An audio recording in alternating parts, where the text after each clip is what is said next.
광주 재개발구역의 철거를 담당했던 업체가 알고 보니 과거에 산업재해를 여러 차례 일으켰던 것으로 YTN 취재 결과 확인됐습니다. 게다가 산업재해 발생 사실을 사실상 은폐하면서 이 사실을 당국이 파악조차 하지 못하고 있었습니다. 김주영 기자가 단독 보도합니다.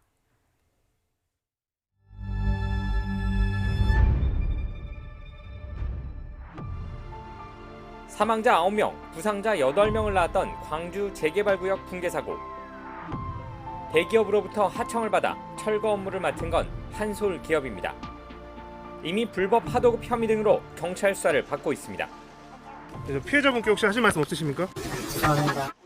YTN 취재 결과 전국적으로 철거 사업을 벌이는 한솔 기업에서 산업재해가 빈번하게 발생했던 것으로 드러났습니다. 재작년 부산 철거 현장에서 안전장치가 제대로 연결되지 않아 50대 노동자가 4m 높이에서 떨어져 1년 넘게 병원 신세를 져야 했습니다. 지난해 서울 철거 현장에서는 굴착기 작업을 하던 20대 노동자가 지하로 떨어지면서 크게 다쳤습니다. 뇌출혈에 갈비뼈, 다리, 허리까지 부러져 장애 등급까지 받을 정도였습니다. 그런데 더 큰 문제는 한솔 기업이 사고 이후 지방고용노동청에 제출했어야 할 산업재해 조사표를 1년 넘게 내지 않았다는 점입니다. 사실상 사건을 숨긴 셈입니다. 산재 보고 의무나 아니면 재해조사표 제출 의무를 몰랐다고 보기엔 좀 어렵지 않을까 싶고요. 그렇다면 업무 중 일어난 사고에 대해서 재해조사표를 제출하지 않았다는 것은 고의적인 은폐 시도일 수 있는 거죠.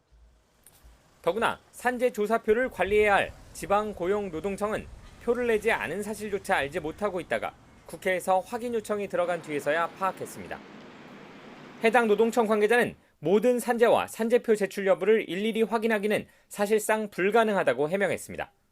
얼마 안 되는 근로감독관을 이제 수만 건의 일을 쳐내는 업무 과중과 시스템적인 정보 취득이 가능해야지만 지금은 그 행정 현실이 이를 따라가지 못하고 있는데요.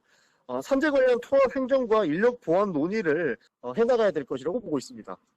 산업재해 사실을 숨기려는 업체와 이를 제대로 알지도 못하는 당국. 이런 현실 때문에 산업재해에 있어서는 후진국이라는 오명을 벗어나지 못하는 것이 아닐까 하는 지적이 가능해 보입니다. YTN 김주영입니다.